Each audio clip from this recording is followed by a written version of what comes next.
est 6h42, ce lundi s'ouvre la semaine de la finance solidaire. De quoi s'agit-il? On en parle avec le directeur général du Crédit Coopératif. Bonjour Benoît Cattel. Bonjour Dimitri. Bienvenue sur Europe 1. Le Crédit Coopératif, c'est une banque du groupe BPCE, Banque Populaire Caisse d'Épargne. C'est quoi la finance solidaire, Benoît Cattel? Écoutez, la finance solidaire, ça fait d'abord partie, et c'est un événement mensuel, c'est le mois de l'économie sociale et solidaire, et dedans, il y a des compartiments. Un de ces compartiments, c'est celui que vous citez, la finance solidaire. Finance solidaire, c'est une façon de voir son argent, de se dire, mon argent va être utile, mon argent va servir à quelque chose. Mais à quoi, justement? Eh bien, il y a vraiment de multiples façons de le faire. Il y a j'allais dire, la capacité à orienter son épargne. Ouais. C'est la finance à vocation sociale qu'on va distinguer, parce qu'il y a des compartiments, on parle de finance responsable, de finance verte. La finance solidaire vise vraiment à lutter contre l'exclusion, améliorer la cohésion sociale, sans objectif de rentabilité, il faut le préciser. Voilà, c'est ça. Alors, dans l'économie sociale et solidaire, en général, et on l'a défini ainsi, on se dit, oui, il faut que l'activité soit autoporteuse. Il ne s'agit pas d'être dans un environnement subventionné, mais il s'agit de se dire à quoi va servir l'ultime finalité des choses. Et l'ultime finalité des choses, dans le monde de l'entreprise capitaliste, évidemment, c'est de dégager des résultats et des profits.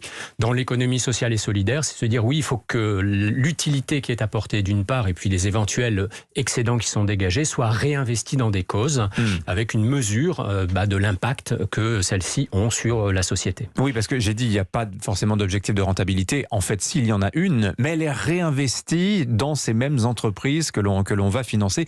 D'ailleurs, c'est pas, j'imagine, pas évident commercialement à vendre. Je voudrais juste préciser que finalement, ça n'est pas nouveau.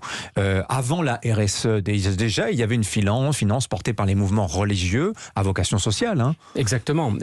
Et tout cet écosystème qui représente aujourd'hui environ 10% des emplois et 10% du PIB, c'est tout à fait impactant, un peu mal connu, il faut le dire aussi. Vraiment, il s'ancre dans cette réalité, celle d'être efficace dans la façon dont on mène ces activités, et en même temps avec l'objectif final que cet argent, que ces excédents, que le service qui est apporté serve à une majorité d'entre nous, serve à des causes.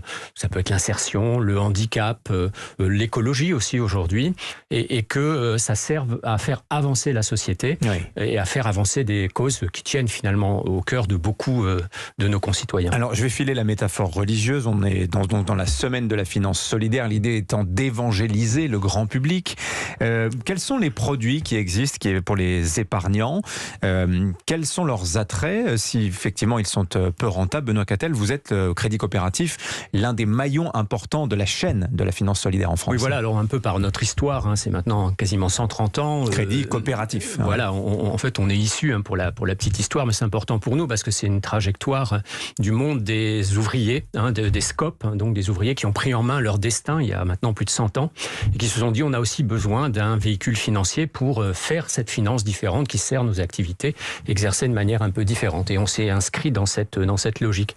Et on a développé au fil du temps, et ça remonte à des dizaines d'années, l'idée que si vous placez en tant que particulier votre argent au sein du bilan du Crédit Coopératif, on va vous dire deux choses.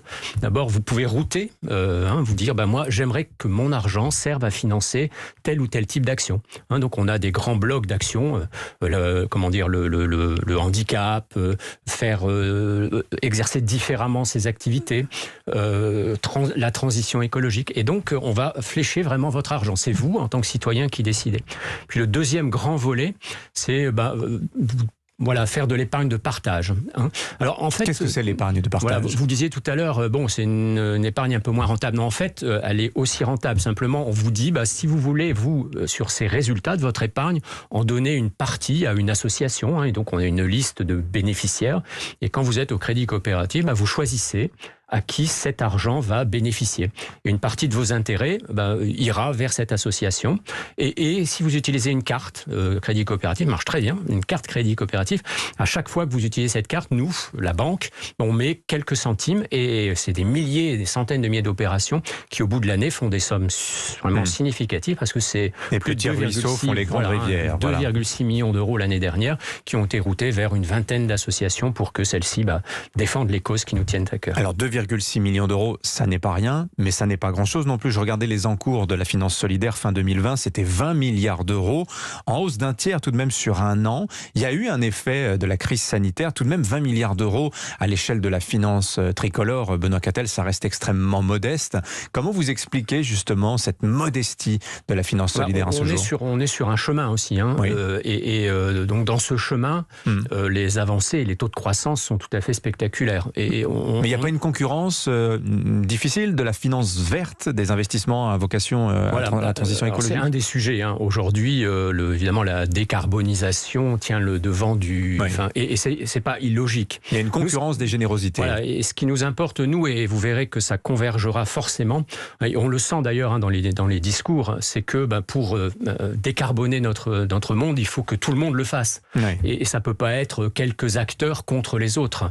Oui, surtout qu'il y a cette compréhension, peut-être, Benoît Cattel, que la transition écologique, socialement, n'est peut-être pas une bonne affaire, puisqu'elle va se traduire par des destructions d'emplois, elle va se traduire par un renchérissement du coût de la vie. On commence à en prendre conscience. Exactement. Et je veux dire, on a par exemple des débats, tout à l'heure j'entendais sur le logement. On sait bien qu'il y a des passoires thermiques.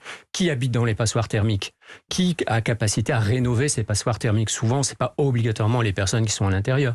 De même pour les voitures électriques, à l'électricité. C'est souvent les personnes qui font le plus de kilomètres, plutôt en province ou dans les campagnes, qui n'ont pas obligatoirement les moyens. Donc la transition écologique ne se fera pas contre la transition sociale. Et on est de ceux qui plaidons pour qu'à chaque instant, les deux dimensions soient de plus en plus intégrées. Donc le prestige, entre guillemets, si je puis dire, de la décarbonisation, de l'économie verte, je veux dire, il a supplanté un peu cet équilibre social. Mais dans les faits, l'un ne se fera pas sans l'autre. Vous êtes, on va terminer par là, partenaire premium des Jeux Olympiques 2024. Quelle est justement votre ambition dans ce partenariat, Benoît Cattel, pour le Crédit Coopératif? Nous, c'est le handicap. Alors donc, on sera d'abord sur le paralympisme. Et puis, on en fait un emblème. Alors d'abord, on soutient des champions. On a 2 grands, très beaux champions avec des médailles qui sont revenus de Tokyo. On prépare Paris. Donc on aide des jeunes athlètes paralympiques qui, aujourd'hui, sont pas tous des champions, mais on veut qu'ils deviennent champions. Mais c'est pour tirer une dynamique. Et la dynamique, c'est, dans le monde du handicap, l'accès au sport est très complexe.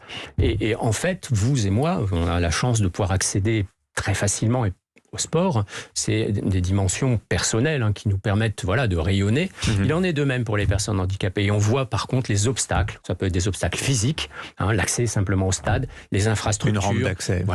Et puis la capacité d'être accompagné aussi. Il faut un peu plus de personnes, d'accompagnants pour faire l'accès au sport des personnes en situation de handicap. Donc c'est une grande cause du Crédit Coopératif. Il y avait cette image de la ministre israélienne de l'énergie qui n'a pas pu accéder à la COP26 la semaine dernière.